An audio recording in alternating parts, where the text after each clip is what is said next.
Lyle should clap. There you go. Hold on, wait. Yeah, Lyle.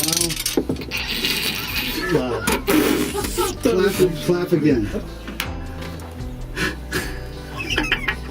That's going to be good. You're going to be thankful I did that, Brian. I promise. All right. I'm Bigz, and I'm here with Lyle from the Feelgoods. Lyle, I got a couple questions for you. Is that okay? Let's do it, buddy. All right. What are your preparations for laying down vocal tracks? Well, I'll tell you what, we come over here. Sometimes you have a couple of drinks and hang out, chit-chat about some of the details that we got to take care of with the lyrics and change things on the fly occasionally. You know, it's pretty off the cuff.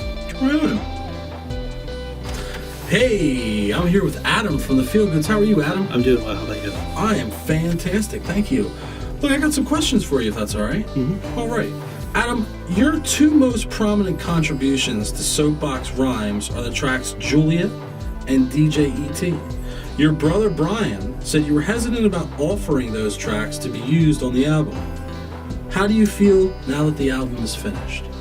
I'm excited the album's finished. It's a great album. It's my favorite album yet. And I think, I just was apprehensive because, I wasn't sure if it went with the mood of the album. But, all the albums have, or all the songs on the album have, a feel to them of their own. And, I like listening to the new album. It's great. I'm Bigz, and I'm here with Mr. Fee from the Feelgoods. How are you today, sir? Great. How you doing? I am fantastic. I got a couple questions for you. Sure. All right, Brian gives you credit for transposing much of the music on Soapbox Rhymes. What was the process of transposing, and what was your contribution? Well, it was a lot of guitar and a lot of, just sitting around and really thinking about what we're doing. And, it was just a lot of humming, and the transcribing it onto the guitar, and it actually turned out really well. Really good time doing it, and everything turned out really good. I'm really, really surprised. As one of the founding members, what are some of the progressions that you've seen the Feelgoods go through over the years? We've gone through a few, whether it's formatting, band members, or just changing the style of music. If you look at the first album, Remember the Jam, and then making music, and now Soapbox Rhymes, you can clearly hear the difference and hear the sound and the production and just everything get better. Can you describe the Feelgoods' new music? I think it's kind of all over the place, which is very good because, it seems like as they go forward, they like to experiment with different things, different sounds. There's a lot of electronic, a couple electronic songs on this record, so that to me was a little shocking. So I think it's just kind of spread, the sound a bit. So. In your opinion, how does Soapbox Rhymes differ from the Feelgoods' previous albums and efforts? Soapbox Rhymes is different because I feel like it's more raw and unexpected than the previous albums. It just has a lot of different elements going on with it. Can you describe, after your gumball stuff? No, if you can. Oh, it's the magic. No, yeah, you can jimmy it. Okay. Go ahead. What? Describe the Feelgoods' new music. I think a little more hip hop influence. I mean, you could say that the folk kind of took a wayside. I mean, it was instrumental in writing, how we build songs from the ground up. But then we always try to funk it up a little bit with the bass lines and the drums. So I think previous Feelgoods would have maybe laid back and went to a folk rock song.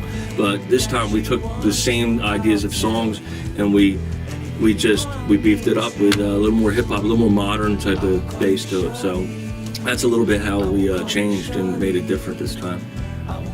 Interesting. In your humble opinion, what makes a rock star? Oh man, energy makes a rock star. Energy, dedication to the craft, all that stuff. If the Feelgoods were a food, what would it be? It would be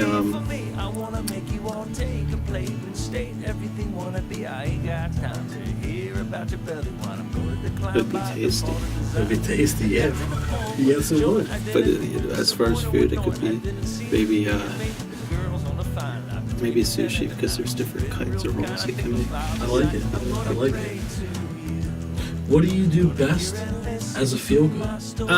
Definitely, I would say mix and master. I'm kind of the final ears that listens to the project, so definitely mixing and mastering. Can you describe the Feelgoods' new music? It's something other than what we've had in the past. I mean, it's really good, just down home fun music. I mean, I can't really put a label on the type of music, but I think it's just really good stuff. What instruments do you play on this record, and what's your favorite instrument to play? On this record, I played some keyboards, some piano and organ on 2 separate songs. I played a lot of electric guitar on the album, and there's already a ton of acoustics on there before it got to me, so I figured I'll do some electric and mix it up a bit. And I also did some background harmony vocals throughout the record. What do you do best as a feel good?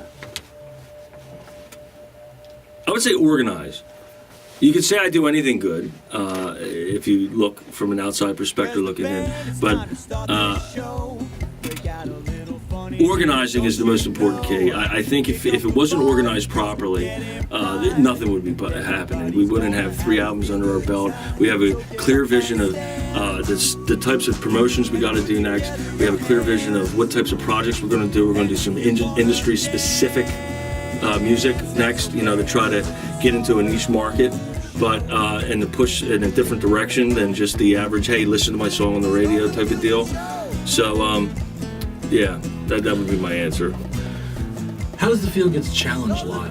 Well, I mean, it's you're always trying to put a great product out for the people. I mean, it's not as easy as you think it is, especially when you're not playing music every day. Everybody's got stuff going on in their lives, so to come in and be under the wire and get things done, put out something good that people are going to enjoy, it's a challenge, for sure. How does the Feelgoods challenge Joe? They challenge me to step out of my comfort zone and try new things. Brian always has something new for me to try in the studio, or just stuff I've never thought of trying. Brian throws it out there. He tells me things like, can you make that sound more blue? And, I'll have to make it sound more blue. Interesting. What's your favorite song on the album, Keith? That's really tough. I mean, I think they're all great. I mean, Bender. I mean, I'd probably say Bender. Bender is probably one of my favorites. What's the best moment on the album? I think I really enjoyed the Alex Jones insert. I laughed my ass off when I heard that. So, what does the title of the album, Soapbox Rhymes, mean? Well, if you sit there and think about it, you should be able to get it. It's, the old saying, standing on your soapbox. Soapboxes were as common as egg crates back in the day. So back when that saying became known, it was just get off your soapbox. You're up there, you're preaching to everybody. And if we're singing about it, it's rhyming. Soapbox rhymes. It just makes sense. But it's not too political. There's nothing really too political in there. But there's a lot of common sense stuff that we like to scream off a mountain. So soapbox rhymes seem much appropriate, especially for some of the strongly opinionated songs that are on that album. Yeah, do you live in a van down by the river? I try not to, but sometimes, I end up down by the river in a van. Fair enough. How was it working with Al Pacino? It was scary. Yeah.